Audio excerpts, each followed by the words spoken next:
Boa noite, pessoal. Estamos começando, só chegando. Nossa convidada acabou de chegar. Oiê! Boa noite, tudo bem? Olá, tudo bem? Tudo tranquilo. Estamos começando a 21ª edição Nossa, do sério? é, pois é, do Bate-Papo Cultural, edição 21, né? Desse projeto que eu faço para minha disciplina de estágio supervisionado em jornalismo na Unirita, né? O professor nos provocou a fazer alguma coisa, fazer um que ele chama de produto jornalístico, e eu pensei, por que não, né? Um programa de entrevistas, né? Num ambiente virtual, como no caso, uma plataforma como o caso do Instagram, né?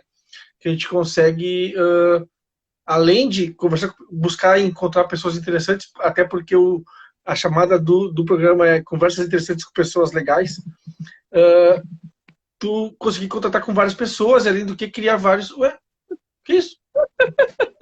Que isso? Eu tô olhando olhando os filtros aqui, coloquei os filtros. Que barbaridade. Muito bom. Essa é a minha Tem uns convidada, Karina alunos, Pedroso, tem uns edição. alunos meus aqui amanhã, eles vão estar rindo muito de mim. Ah, é? Então Desculpa, tá Ulisses. bom. Mas me diz uma coisa, Karina, com essa tua trajetória, como é que tu começou? Como é que é a tua trajetória? Uma rápida biografia da Karina. Quem é a Karina, né? Então, na verdade, assim, em se tratando do que hoje é o meu trabalho, faz 10 anos, né? Eu entrei para a universidade em 2007. Enfim, após fazer a prova do Enem, né? Eu sou filha do Enem e comecei a minha trajetória acadêmica na Unicinos. Fiquei lá por 2 anos, né? Eu comecei estudando português e inglês. E, enfim, por várias razões diferentes, mas principalmente pelo fato de que eu fui morar em Viamão na época, acabou se tornando muito contramão, né? Para mim ir de Viamão até Unicinos, né? Então eu resolvi fazer a transferência, pedir transferência para PUC, né? Ah, O Edson. Tu era uhum, bicho, tava no bicho e ele foi do monitor. verdade. Então, enfim, daí eu comecei a fazer a universidade, o curso de letras de novo, mas aí eu troquei para espanhol na PUC, porque eu me identificava mais com a cultura, assim, eu já sabia bastante de inglês e tudo mais, mas naquela época, naquele momento, assim, eu senti que culturalmente eu me identificava mais com o espanhol. E aí eu fiz a troca, então, e me apaixonei pelo curso, fiz muitas amizades, enfim. E quando eu tava, ainda faltavam 2 ou 3 anos para eu me formar, eu já comecei a dar aula, né, no estado, porque contrato emergencial, na época, não sei mais como está isso, mas na época, a partir do quinto semestre já podia, né, Uhum. trabalhar como contrato emergencial. Então, quando eu me formei, né, eu já tinha formado vários alunos, eu já tinha sido paraninfa, já tinha passado por vários terceirões e eu não tinha me formado ainda. Então, era uma coisa muito louca, assim, né? E foi muito legal, e em 2010 isso. Em 2012, finalzinho de 2012, então eu me formei, na verdade, os primeiros dias de janeiro, né, de 2013. E até então eu trabalhava só na rede pública.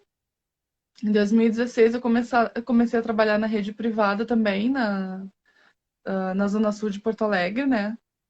E hoje eu trabalho na Zona Sul de Porto Alegre, numa escola estadual e em Canoas. Então eu tô atuando em 3 escolas, né?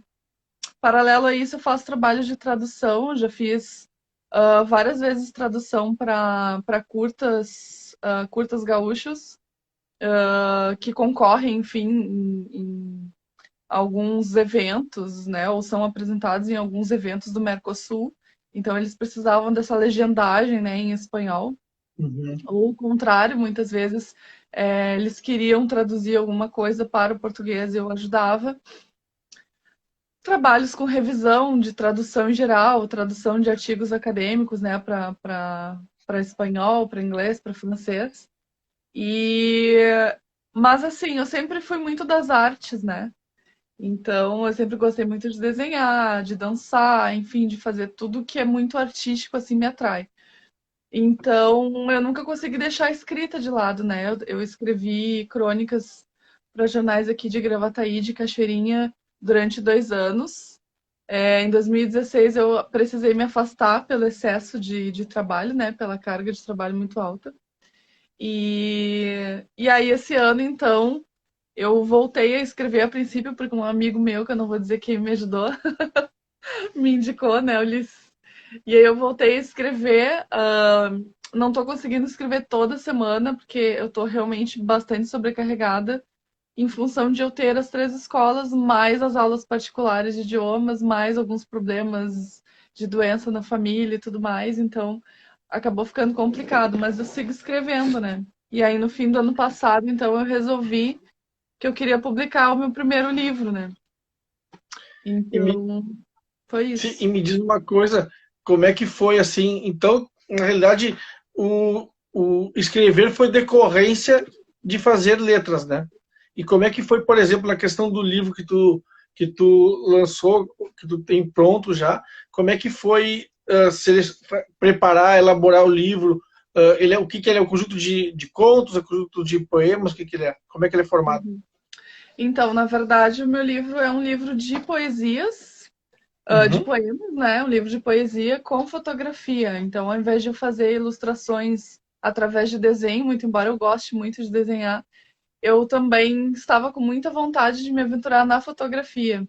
Então, as ilustrações foram feitas com ensaios fotográficos que eu fiz, e os poemas abordam o universo feminino em geral, né? Eu recolhi muitos relatos de muitas mulheres ao longo dos últimos 2 anos, mais ou menos. E a partir desses relatos, então, eu passei por todo um processo empático, como eu digo, em que eu precisei me colocar no lugar dessas mulheres, né? Para poder escrever em primeira pessoa, né? Porque o poema é um texto lírico, né? É um texto subjetivo. Uhum. Então eu me coloquei no lugar dessas mulheres para tentar escrever esses poemas e, consequentemente, foi um exercício incrível, assim, né? Foi uma experiência com certeza inesquecível para mim, porque eu ouvi alguns relatos extremamente fortes que me emocionaram muito, que me fizeram chorar, que me fizeram repensar mil coisas, que me fizeram ter vontade de abraçar e mudar o mundo. Aí depois eu coloquei o pé no chão e vi que não é assim que funciona. Mas pelo menos foi o que me motivou a escrever o livro, né? Tentando representar o máximo de mulheres possível. E, e é uma coisa que para mim assim foi completamente inesperada, porque eu não escrevia poesia, né? Eu sempre escrevi crônicas e artigos de opinião. Eu nunca tinha escrito poesia. Eu até já tinha escrito uma coisinha ou outra, assim, mas muito informal, né? Porque eu tinha um blog há muito tempo atrás. Inclusive, quero retomar isso agora. Mas eu fiz algumas leituras no ano passado de poesias, enfim, de poesia de mulher para mulher, assim, e me fez muito bem. Eu resolvi tentar fazer algo do gênero. Porém, Ulisses, para minha surpresa, muitos homens estão lendo o livro, muito mais do que eu esperava. Inclusive, isso acaba sendo tema de discussão, assim, inclusive com a editora que eu fiz a live na semana passada, a live de lançamento oficial, né, do livro, porque realmente eu não esperava, né? Eu não esperava porque também, além de os homens estarem lendo, o retorno está sendo muito positivo, né? Então eu fico bem feliz. Eu acredito que tem uma razão tem pelo menos uma razão para que os homens estejam lendo. E eu me coloco nesse papel porque eu quero pegar um dia para sentar e ler. Na realidade, a razão é uma só: qualidade não tem gênero. Verdade. Né? Se fosse um texto ruim, aposto contigo que as pessoas não leriam. Como é um texto com Uhum. qualidade, sabe? É um texto com qualidade, é um texto que acredito, pelo que tu está me contando, porque eu já ouvi alguns relatos, as pessoas não só leem como passam adiante, quer dizer, aquele telefone sem fio, sabe? Sim. Então, e a qualidade não adianta.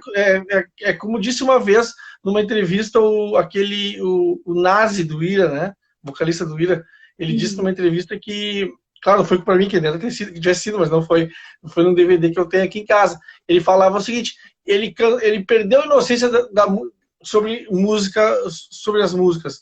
Tem músicas que ele acha que não vão dar certo e dão certo. Então, assim, ele perdeu a inocência. E a mesma coisa é isso, quer dizer, quando o texto é bom, quando o texto tem qualidade, nada segura o texto bom. Nada segura o texto que tem qualidade, né? Quer dizer, por mais que tu diga, não vou mostrar para ninguém. Mostrou para um, bastou, entendeu? Mostrou para um, bastou. E me diz uma coisa, como é que foi selecionar esses textos? Foi muito árduo, porque os escritores costumam dizer, e escritoras também, que cada texto, cada poema, cada crônica, enfim, quando vai, tipo assim, tu escreve.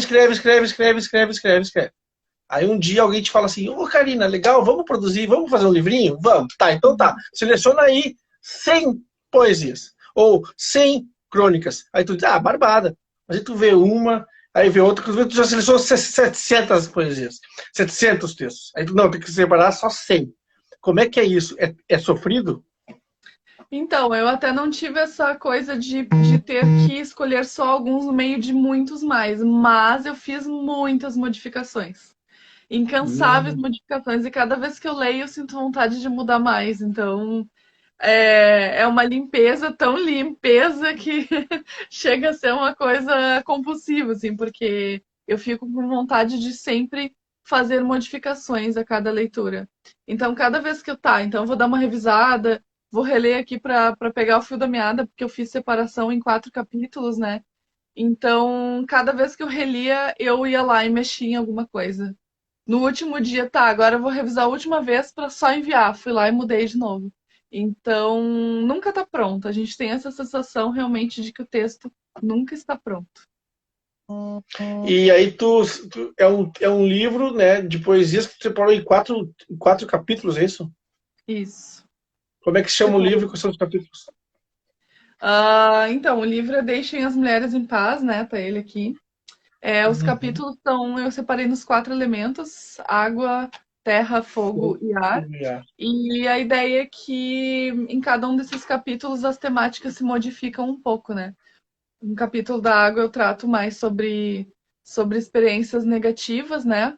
Assédio, abuso, violência, tristeza, incluindo dor de cotovelo, porque isso também faz parte, né?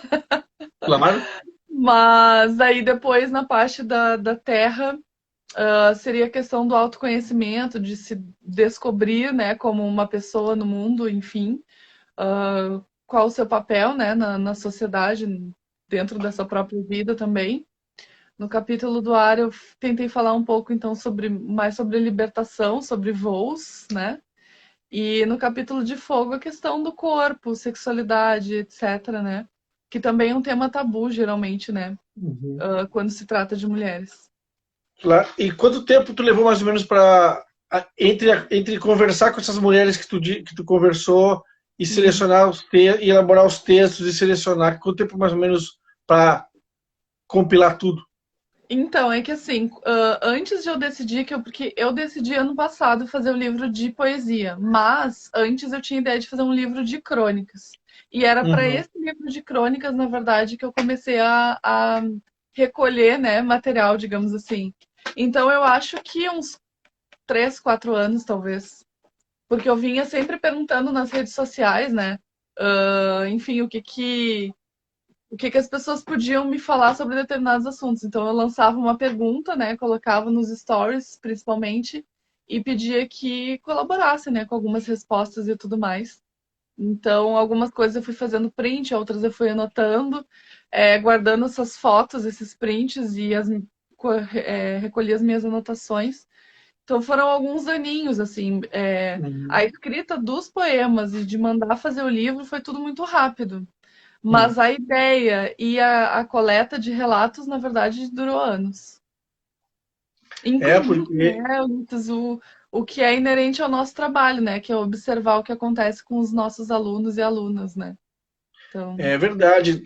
Às vezes, eu como professor também, às vezes eu olho para uma sala de aula. Eu fiz isso em algumas turmas de ensino fundamental, lá em 2004, por aí. Eu parava em frente à sala, assim, deixava eles fazendo uma atividade, parava em frente à sala, em frente à turma, né, sem eles perceberem, e ficava vendo, imaginando onde eles estariam 10, 12, 14 anos depois, do caso, hoje, né? porque isso foi em 2004, então eu não tenho nem ideia de onde eles estão hoje, sabe? Porque realmente aquilo de certa forma me angustiava, porque a relação professor-aluno, ela é até certo ponto angustiante, né? Para quem dá aula, pelo menos para mim, eu vejo assim, né? Uhum. Porque tu tem ali na tua frente 30 crianças, vamos colocar assim, que às vezes te tem como uma referência muito mais do que o pai ou com a mãe, né? Ou mesmo uma mãe, né? Uhum. Verdade. É, a gente passa por muitas coisas, né? Assim, que só quem está, e não é assim por uma semana, é por alguns anos nessa profissão, sabe, né? Que a gente muitas vezes tem uma responsabilidade que a gente nem imagina, né? Me imagina. Eu sempre tive muitos alunos procurando para pedir ajuda sobre os mais variados temas, assim. Então, é algo que deixa a gente em vigília constante, né? Porque a gente está sempre observando, a gente sabe direitinho quando eles não estão muito legais, não estão muito bem, estão meio tristes. E às vezes eles mesmos se surpreendem quando a gente percebe, né? Tá tudo bem contigo, como é que tu sabe? Né? A gente está sempre Nesse, observando, porque a gente sabe que eles querem sim, ser observados, né? Na verdade. nessa vivência de redes sociais, né? A gente sabe que todo dia 15 de outubro a gente recebe, assim, de alguns alunos e tudo mais, parabéns, aquela coisa, uma lembrança, pelo menos, né? Uma referência. E uma Uhum. vez uma ex-aluna minha, depois de anos, ter sido minha aluna no médio, se não me engano, no fundamental, ela me postou um texto, assim, dizendo que o que mais me marcou a ela em uma aula minha foi uma coisa que eu disse que não tinha nada a ver com a matéria. E eu nem lembrava. Ela comentou uma coisa que eu falei sobre algo assim, tipo, eu filosofei sobre a vida, entendeu? E aí ela comentou aquilo que eu comentei, ela citou as minhas palavras, e aquilo me fez refletir sobre o seguinte, Karina, como é importante estar à frente de uma turma e como nós temos que dar, nós professores, temos que dar valor a estar quando estamos ali na frente. Com certeza. Porque qualquer coisa que tu diz, que eu falo, que tu fala, que o professor fala na frente de uma turma, cada um ali absorve e retém e recebe de uma maneira diferente. Por exemplo, se eu chego para um aluno e vamos supor, já me aconteceu isso, e eu chego para o aluno, eu digo para a Karina que ela foi mal na minha prova. Eu digo, eu fiz isso com uma aluna da sexta série. Que decepção, minha filha. E larguei para ela. Larguei isso, mano. 2 dias, horas, minutos depois, ela começou a chorar. E me disseram, não, é por causa do namorado dela, professor. E saíram as duas. Ela é namorada, ela é amiga. Saíram. Tá, passou. E ela continuava chorando no corredor. Passou. Porque ela era uma aluna muito boa para mim. Muito boa em termos de conteúdo nas aulas. Na prova ela foi mal. E aí, passados uns 3 anos, eu estava no médio já. Eu encontro com ela e tal. E ela vem falar comigo. Lembra aquela vez na sexta série, assim, assim, assim, assim, assim, assim? Falei, lembro, claro, tu chorou por causa do teu namorado. Não, chorei por tua causa. Eu pensei, bagulho, gosta de mim, né? Assim, não, nada a ver, não esquece. Ela assim, não pensa bobagem, ela falou pra mim. É porque tu falou aquele negócio assim, assim, assim, assim, assim, assim, assim, que eu te decepcionei, e eu fiquei muito triste, sabe? Aí eu pensei, caraca, velho. Sabe? Tu tem que pensar Uhum. muito quando tu fala as coisas pros alunos, porque Com tu não sabe como certeza. é que eles vão reagir, né? Uhum. Exatamente, porque assim como às vezes tu fala algo muito bom e pertinente, assim, que era tudo que alguém estava precisando ouvir naquele momento, uma brincadeira, uma coisinha fora de lugar pode magoar super, assim, né? Então é Super. bem difícil de a gente saber, né? Dosar e saber né, o limite do que tu tá falando, se vai fazer bem, se não vai fazer bem. Então é uma Claro. responsabilidade constante, né? A gente nunca sabe realmente como vai chegar, né? E nessa época em que a mulher está se colocando cada vez mais na sociedade, se mostrando em destaque, como a gente comenta, ela está se empoderando, né?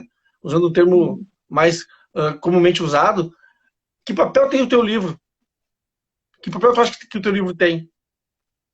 Então, eu escrevi aqui na quarta capa do livro algo justamente sobre isso, que eu me considero apenas mais uma voz, sabe? E um grande coro, digamos assim, seja esse coro um grito de socorro, seja um grito de liberdade, enfim, é uma voz mais, né? Eu acho que existem muitas, eu me vejo assim muito formiguinha no meio disso, mas alguma coisa eu precisava fazer, sabe? Senão eu me sentiria assim completamente negligente comigo mesma, com o que eu penso e como eu vejo o mundo e tudo que está acontecendo, né? Então eu acho que ele é mais uma voz, ele é mais uma mão, mais um ombro, mais um abraço, mais um colo. Eu vejo dessa forma, assim. E as pessoas têm te dado, além, claro, como tu comentou, algumas manifestações de homens e tudo mais, as mulheres têm se identificado com o teu livro. Como é que elas têm te respondido a essa tua publicação? Ah, com certeza, sim, que é com certeza a melhor parte, né? Porque é claro que esse é o meu primeiro livro, eu quero seguir uma carreira de escritora, claro que sim. Mas eu acho que o maior ganho, né, com certeza é esse feedback que tem a ver com o teu propósito lá no começo, né? O que eu queria era justamente alcançar o máximo de mulheres possível e que elas se sentissem abraçadas, acolhidas. Então, quando eu tenho esse tipo de retorno, para mim é a melhor parte, né? E felizmente, sim, o retorno tem sido bem positivo, assim, tanto aqui pelo Instagram como na Amazon, ou eu também me cadastrei lá no Scoob, né, que é uma rede social, enfim, de livros, né, tu deve conhecer. Isso. Então, bem legal, assim, sabe? Claro que era uma coisa que eu queria, mas até não esperava que fosse ser do jeito que tá sendo, assim, porque, né, Ulisses, a gente tá num ano completamente atípico, não tem Feira do Livro, não teve evento de lançamento, enfim, tudo muito diferente do que eu tinha imaginado, né, quando eu decidi fazer um investimento de publicar um livro, né? Quando a gente pensa, quando a gente programa isso, a gente imagina tudo muito diferente, né? Eu Claro. imaginei lá na Feira do Livro, uma sessão de autógrafos, feliz da vida, tirando fotos, vendo outras pessoas lá lançando, participando de eventos com outros escritores, entrando realmente em contato com esse mundo, né, que a gente decide fazer parte. E aí foi tudo completamente contrário, né? Então, cada feedback desses que vem para mim, assim, é um carinho, assim, um alento. E vocês tinham, tu e a editora tinham planejamentos para esse ano em termos de lançamento, Sim, eventos, termos de livro, etc. uhum. Tem sempre um evento de lançamento, assim, da editora mesmo, né? Que às vezes acontece no fim do ano, geralmente, com todo mundo que publicou naquele ano. E tem também a Feira do Livro, né? A Feira do Uhum, Livro, que esse ano foi mais tarde, que acabou domingo, né? claro. Que foi completamente online, mas geralmente tem vários eventos, enfim. E acontecem essas duas situações, né? E não vai acontecer nenhuma das duas. E me diz uma coisa, para 2021, por exemplo, além de repente, eu quero que tu me comente alguma coisa sobre um possível segundo livro, ou mesmo tu pretende fazer algum evento de lançamento desse livro presencialmente, assim que as coisas, digamos, entre aspas, normalizarem? Uhum. Há esse planejamento? Em conversa com o editor, ele me sinalizou que essa possibilidade seria algo possível, seria possível fazer isso, mas eu não vejo que faria muito sentido, assim, né? Eu já estou Uhum. fazendo vendas de maneira informal aqui pelo Instagram, pelo Facebook, pelo TikTok, por tudo que é virtual, né? Que eu tenho acesso desde julho. Aí a gente teve a live de lançamento oficial na semana passada. Então eu não vejo muito sentido que agora, né, depois de meses, ano que vem, sei lá, fazendo quase um ano de Uhum. lançamento, fazer um. Eu não vejo por quê, assim, não pretendo fazer. Sim. Quem sabe se eu fizer um segundo livro, né? Daí sim. E esse segundo livro que tu está pensando, já está pensando nele ou não? Ou como em que pé que ele está? Então, eu não comecei a escrever ainda, né? Porque realmente, como foi tudo muito das avessas, eu ainda tô lidando com toda essa adaptação, né? Mas, como eu tive muito retorno de alunas, alunos e alunas, mas principalmente as alunas, claro, pela temática do livro, pelo título, né? Que já diz muito. Muitas alunas me procuraram, né, por DM, me pedindo para comprar o livro, e eu expliquei que, né, que não era para a faixa etária delas e tudo mais. Aliado ao fato, isso, né? Aliado ao fato de que eu gostaria muito de escrever uma narrativa, eu gostaria de escrever algo que atingisse os meus alunos, né? Que os meus alunos Uhum. pudessem consumir, né? A minha literatura, digamos assim, as minhas produções. Então eu penso em fazer algo assim juvenil, juvenil, jovem adulto, assim, sabe? Uhum. Que possa ser lido pelos meus alunos, que tenha a ver com o universo deles de alguma forma, né? Inspirada talvez em algumas coisas que eu observo até mesmo no meu convívio com eles, né? E, enfim, com personagens que possam ser, enfim, que possam cativá-los de alguma forma. Em quem é que tu te inspira como escritora, ou de repente um escritor, sei lá, Uhum. para tu elaborar teu texto? O meu livro de poesias eu me inspirei na Rupi Kaur, que é uma escritora indiana maravilhosa, na Riane Leão, brasileira, que é sensacional. Principalmente nessas duas, assim, que foram os livros dela. Eu li outros livros de poesia desse tipo, mas os livros dela são os que mais me tocaram, assim. Então, mais nas duas, né? Claro que não considero que chego perto delas, mas foi nelas que eu me inspirei, assim. Mas pensando em narrativa, aí vai ser algo que eu vou ter realmente que sentar para pensar e me planejar com relação a isso, porque eu não, como é que eu vou dizer? Eu não planejava antes, né, de tudo isso acontecer, escrever uma narrativa. Eu pensava sempre em livros de crônicas,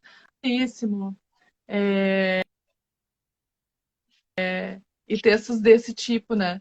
Mas agora que eu tô pensando em narrativa, aí eu vou ter que pensar, porque o que eu amo, por exemplo, é Gabriel Garcia Marques. Então não tem como, né? Não, isso não atinge o público juvenil, então. Mas tu falou agora, eu li algumas crônicas tuas de quando tu escrevia no Diário de Cachoeirinha, né? Ou de Gravataí. Os dois.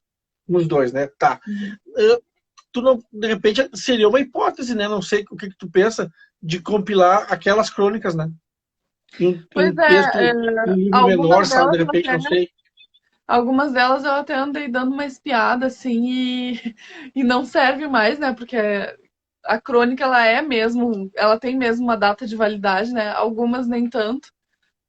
Mas é uma possibilidade, assim. Na verdade, se for para pensar em crônica, eu até pensei em alguma coisa relacionada a crônicas de viagem, né? Já que eu amo tanto viajar e tive Uhum. algumas experiências bem marcantes, assim, algumas bem ruins, inclusive fora, né? Do país, acho que seria algo interessante também. Então eu fico entre as duas coisas, né? Entre um livro de crônicas, algo envolvendo viagem, ou uma narrativa. Por isso que eu não E, decidi. Karina, como é que tu vê o papel da mulher no Brasil atualmente? Aí eu vejo que é um momento de autoconhecimento muito aguçado, assim, muito. Porque a gente, nesse momento, assim, de rede social e de acesso à informação podre, porque a gente tem acesso à informação maravilhosa e a gente tem acesso à informação, a fake news. E a pessoas que destilam ódio aí pelas redes sociais afora. Então, num momento como esse, em que muita gente só consome, consome e não sabe nem de onde tirar as informações, nem qual é a procedência daquilo que está consumindo, eu acho que é um momento assim que, obviamente, além de gerar toda a ansiedade que gera, né? Que a gente sabe disso, eu acho que além disso tem o fato de que há muita contradição, há muita falta de conhecimento e informações assim vazias, né? circulando. Então é um momento assim de buscar um conhecimento mais, como é que eu vou dizer, não científico, porque é claro que isso não atinge todos os públicos, mas uma coisa mais séria, assim, né? E eu acho que isso, infelizmente, ainda não é um desejo da maioria, né? Porque a gente vive em pequenas bolhas mesmo, né? Então, a partir do Uhum. momento que tu tá ali na tua bolha e tá tudo bem, e algumas coisas não estão te atingindo, tu meio que vai deixando para depois. Ah, depois eu vejo, depois eu penso sobre isso.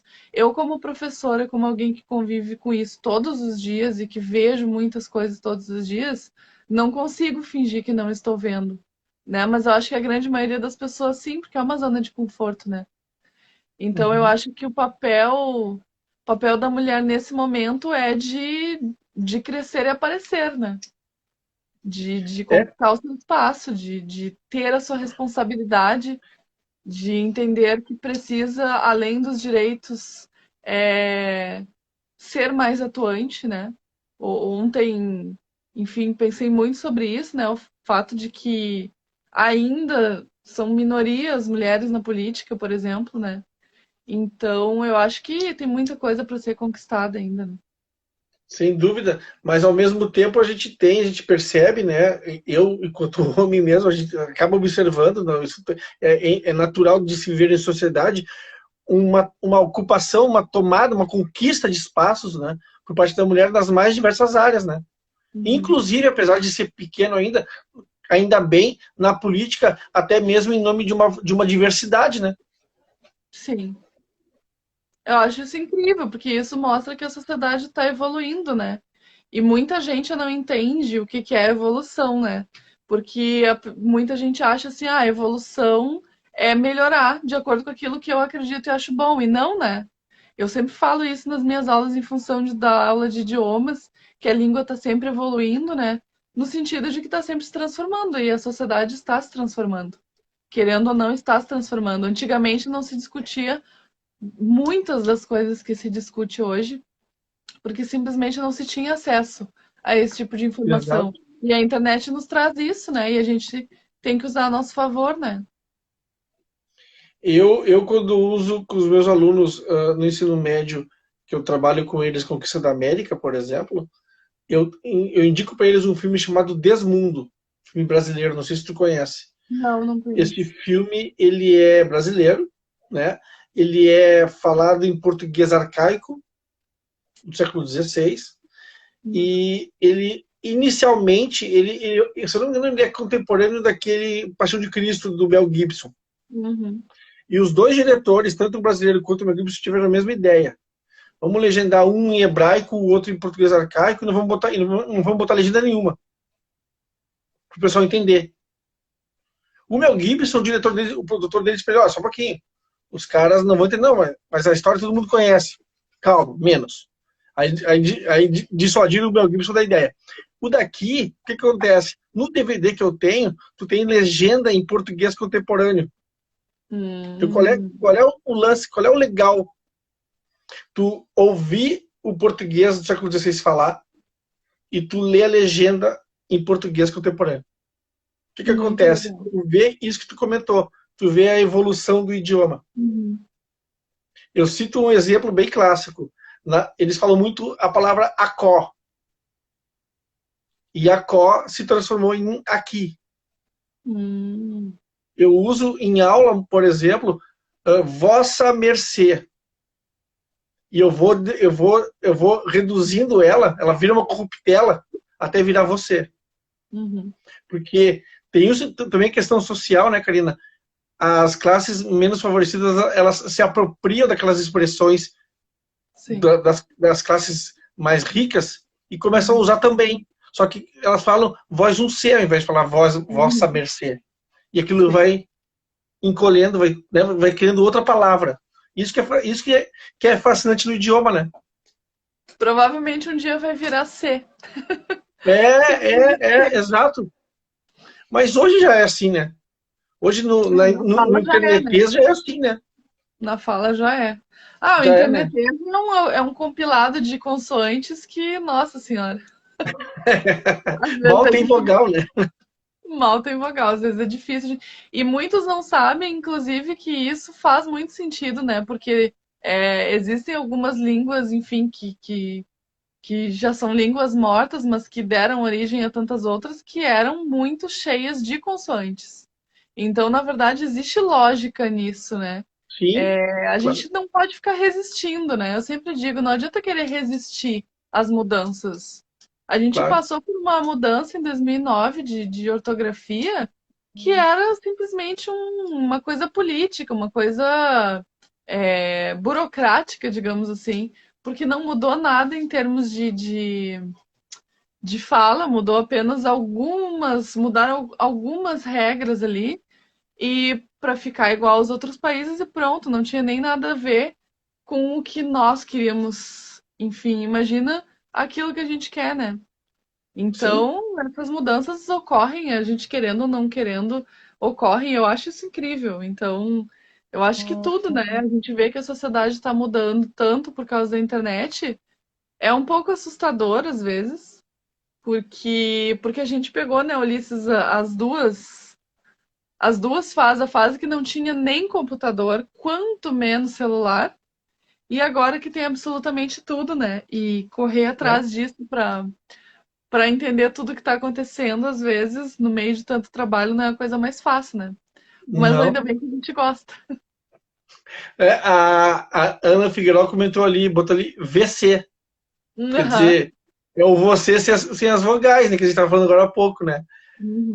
Impressiona, sabe, Karina, essa questão do idioma, porque a gente, como tu mesmo disse, se tu pegar o que eu comentei, que eu dei o nome de internetês, né? É outro idioma, é outra, Sim. né? É, É um outro tipo, código, né? exatamente, é outro código linguístico, né? Por exemplo, se tu pegar um livro do Saramago, eu estava vendo, relendo ontem um livro do Saramago que eu tenho aqui em casa, e se tu botar ele em internetês, pelo amor de Deus, né? Impossível. É outra É coisa, né? quase uma É tradução. impraticável. É um Esses trabalho de dias eu, tradução. esses dias eu li um livro chamado. Me fugiu agora o nome. Johnny vai à guerra. Uhum. Chamado de 1919, se não estou enganado. Esse livro tu começa a ler, eu vou dar spoiler, tá? Paciência, tá? Começa a ler o livro e tu repara que ele não tem vírgulas o tempo inteiro. Ele não tem uma vírgula sequer. Eu posso dizer por quê? Ou tu vai querer ler o livro? Não, pode dizer, de repente eu queira ler mesmo assim. O Johnny, o personagem central do filme, do livro, na verdade, o único personagem do livro, ele veio da Primeira Guerra Mundial, tá? Uhum. E aí ele tá no hospital. Ele não sabe como é que ele tá no hospital. Ele não sabe nem onde é que ele tá. Aí ele descobre, aos poucos, a condição física em que ele se encontra. E aí faz com que ele na realidade, eu não vou falar muito porque o livro é tão fascinante, o fato, tu te dá conta dele tá sem vírgula por uma razão óbvia, sabe? Não é que ele esteja falando, ele não tá falando, ele tá pensando. Tu não pensa com vírgula, Karina, tu pensa. Principalmente se tu tiver alterado a ponto de os teus pensamentos te consumirem, né? E voarem. Não dá tempo. E o livro é tão fascinante assim, sabe?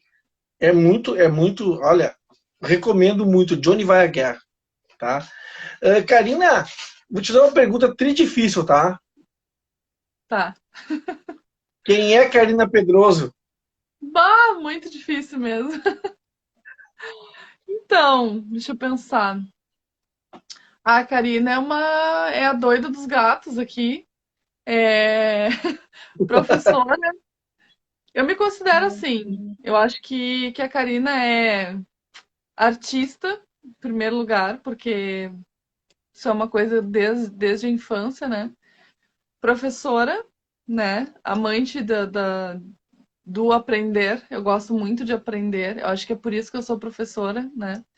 Eu gosto muito da troca que existe com os alunos na sala de aula e do quanto eu aprendo todos os dias. E, e uma pessoa que quer o tempo inteiro auxiliar de alguma forma, ajudar, fazer com que laços aconteçam, com que pessoas se ajudem, com que as pessoas pensem, né, no seu papel e né, no próximo, na pessoa que está perto dela. Eu acho que é por isso que eu gosto tanto de escrever, porque eu acho que quando a gente fala, quem está escutando, mas quando a gente escreve, a pessoa pode ouvir a gente várias vezes. Uhum. Então aquele Cada vez, texto ele está sempre ali, cada vez que ela lê de uma forma de diferente. uma forma diferente. Então, é que nem todo mundo já passou por uma situação assim que a gente. Alguém deu um conselho, falou alguma coisa e a gente não entendeu aquilo naquele momento. E anos depois foi entender o que a pessoa disse, por exemplo, Deu né? aquele clique. Só que nem sempre a gente lembra de tudo que uma pessoa nos disse, né? E o texto É. tem exatamente isso. Quando tu lê um livro e 10 anos depois lê o livro, tu vê como tu não tinha entendido nada da primeira vez. Então, eu acho que isso que é o fascinante do escrever, né? De tu saber que o que tu tá escrevendo ali é... Primeiro que não é só teu, né? A pessoa, quando ela lê o teu texto, ela também vai ter o protagonismo dela, digamos assim, porque ela também Uhum. vai fazer parte da construção daquele texto. E que aquele texto ele vai ficar à disposição, né? Dessa Aham. pessoa para ela ler de novo. Então, eu acho que é isso, assim. Eu acho que eu tenho essa ânsia por dialogar, por fazer as pessoas pensarem. Eu acho que eu gosto muito de pensar, né? Eu sou muito observadora e tudo mais, então eu quero sempre que as pessoas pensem, que as pessoas parem, respirem e pensem. É aquela velha história de tu querer muito, de repente dizer para os outros aquilo que tu tem que dizer para ti, né? Eu tô sempre a milhão, tu deve lembrar de mim no Fátima, vocês riam e debochavam muito de mim. Eu tava sempre correndo a milhão, fazendo mil coisas. E eu acho que é isso, assim, eu tenho tão pouco isso tá, então agora eu vou parar, vou meditar, vou pensar, vou ficar tranquila aqui, que eu acho que eu fico desejando isso para as pessoas, né? Tanto quanto para mim. Porque é tudo tão corrido, é tudo tão. Precisamos fazer, fazer, fazer, fazer. Ter, sempre ter muito. E a gente é pouco, né? A gente não é Tu não, muito. me diz uma coisa, tu não acha que a pandemia deveria ter servido para as pessoas pararem um pouco, botarem o pé no freio? Eu E tu acho acha que que elas ali nas conseguiram fazer primeiras. isso? Com certeza, eu acho que ali nas primeiras 2 semanas é quando foi um pouco mais respeitado o isolamento, né? Eu acho que algumas pessoas fizeram isso, só que não é o suficiente, né? 2 semanas. Precisaria de Não, todo um novo estilo de vida, digamos assim, né? Para que as pessoas se dessem conta de como aquilo ali estava fazendo falta na vida delas, né?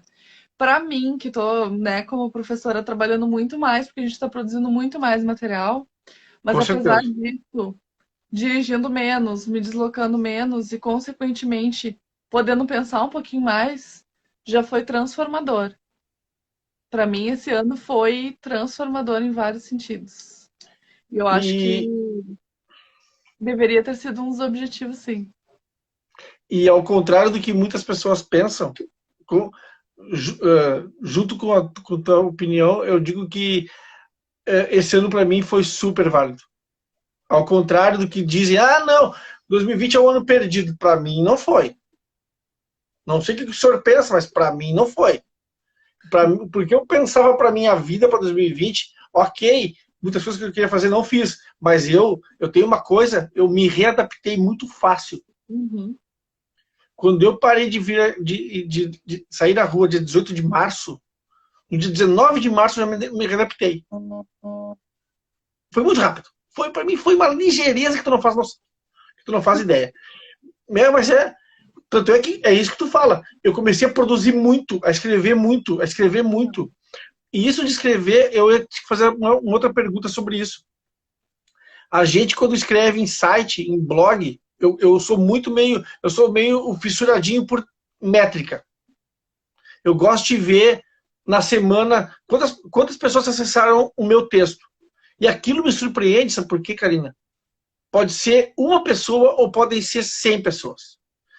Só o fato de alguém ter parado no meu texto e ter dado a ele importância, interesse e ter lido ele, meu, isso massageia o meu ego de uma forma absurda. Não sei o que tu pensa disso.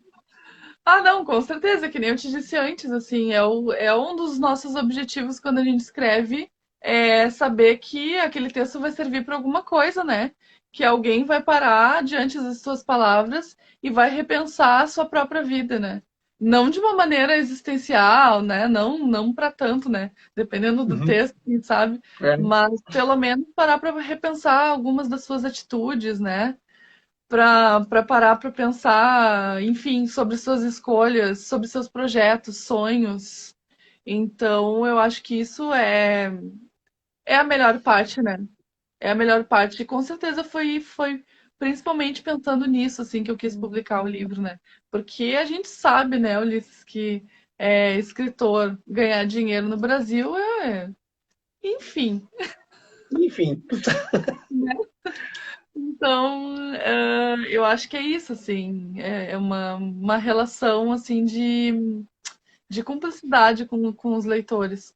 leitor. Porque a partir do momento que a gente tem qualquer tipo de feedback e de saber que o teu texto realmente está fazendo sentido, é que tu vai querer seguir escrevendo, né?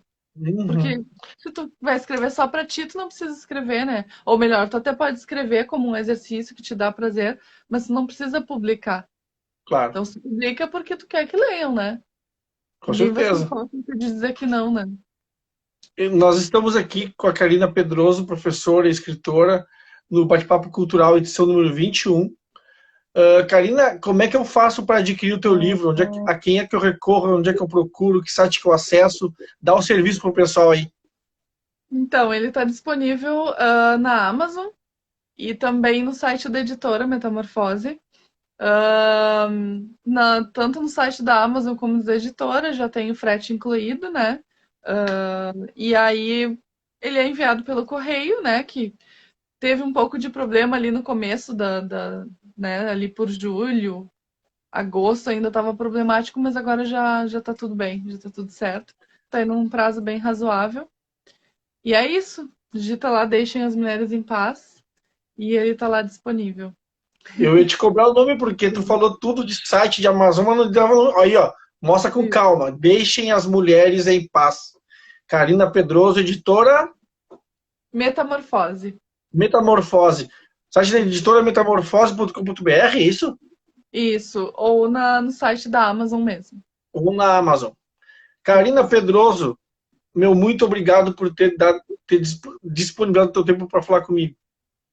Imagina, eu que agradeço. Foi muito legal porque é sempre bom falar sobre isso e principalmente com um colega de profissão, tanto na parte da educação quanto na parte de escrever. Um abraço, Karina, forte abraço. Lembrando para as pessoas que semana que vem, sexta-feira agora, não vai ter bate-papo cultural, por motivos pessoais. Vou ter aniversário na família, resolvi dar uma folguinha, né? Mas as pessoas podem pegar os episódios anteriores, assistirem, comentarem, curtirem, compartilharem, façam o que vocês quiserem. E mais, na segunda-feira, dia 23 de novembro, eu vou estar com o episódio 22 recebendo a jornalista Camila Diesel. Então, Legal. compareçam aqui também. E era isso. Um abraço, satisfação, bom te ver. Muito obrigado por hoje. Valeu. Tchau, tchau. Tchau.